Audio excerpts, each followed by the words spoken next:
any words of wisdom for the kids out there? Drink plenty of fluids on a hot day and get high in the music, not the drugs.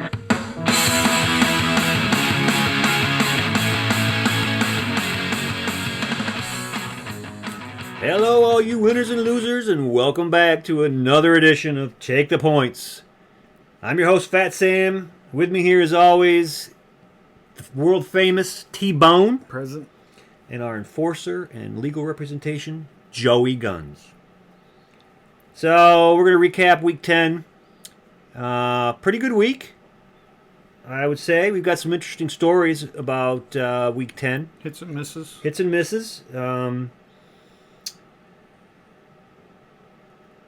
Sorry for the long pause. I had to collect my thoughts there. So, we're not going to go over everything, as always, but let's start with your lock pick last week, T-Bone. Which did not come in. Which didn't come in. We all liked it. My apologies if you bet on them, but I think a lot of people did because Green Bay should have annihilated Jacksonville, especially the fact that they were playing at home. They were playing in cold weather, which we know Jacksonville, number one, can't travel. Number two, can't play in cold weather. So it made no sense. And I did not personally watch the game, so I'm not sure how it played out. But when I saw Jacksonville kept kind of hanging around and, you know, making it a close game, I was like thinking to myself, what is Aaron Rodgers doing? Because they were at full strength. They had Devontae Adams. They had Aaron Jones. They got, of course, Aaron Rodgers. And it's like, how is Jacksonville even in this game? They should have been blown out by at least 20 points. So I was supremely disappointed. I know I wasn't the only one. A lot of people bet on Green Bay, but I just think that was a tough loss. But I'll take the hit on that one. That was a bad call. That was I like Green Bay. I didn't like the double-digit points. I'm always kind of skeptical of the long lines, just like this week. But I had some action on that as well, and I think it's just shocking. Sometimes we're shocked with a rookie quarterback. Yeah, a rookie quarterback that never. It was his first game. I still don't understand how they stayed in it. Is this kid that good, or did Green Bay just play that bad?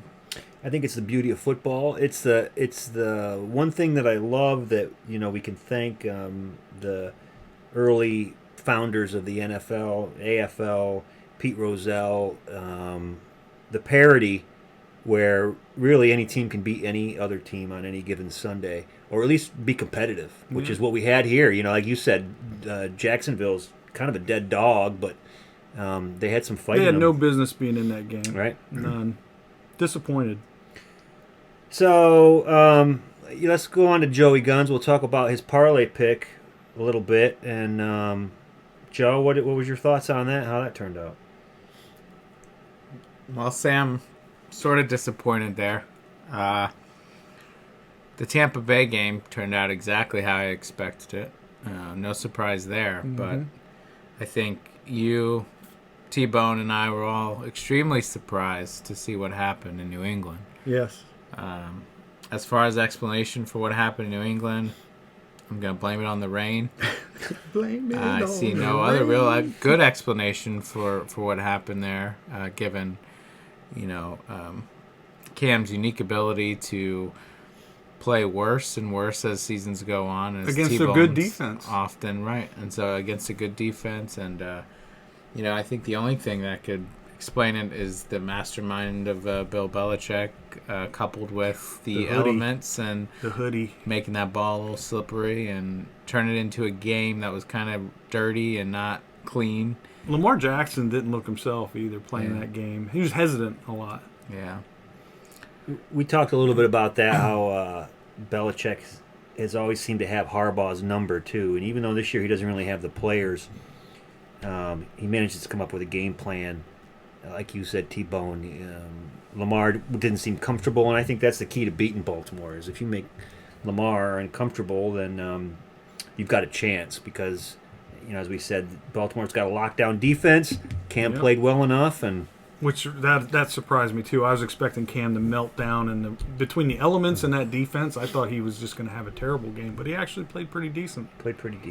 But I think Lamar, though, I don't know if the rain, he couldn't get his footing as well, but he he always had a spy on him at all times, which I think is Right. a key to shutting him down. I agree. So I think other teams are going to try to pick up on that, and we'll see how it looks going forward for him. So we'll move on here to my lock pick last week was Miami, which That was a good played out exactly like it should have. It was beautiful. I also did pretty well at the casino last week. I had some money line picks on the Giants. That turned out really well, and The Eagles coming off a bye looked horrible. just terrible. Yeah, they looked terrible last week. But I really liked the Giants.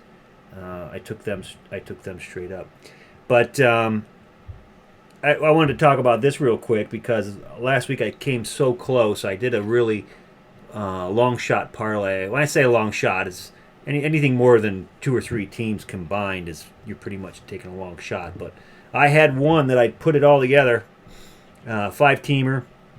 I only put $5 on it to win $264, and it failed on the last team I needed to win that parlay was I had the Bills minus 2.5.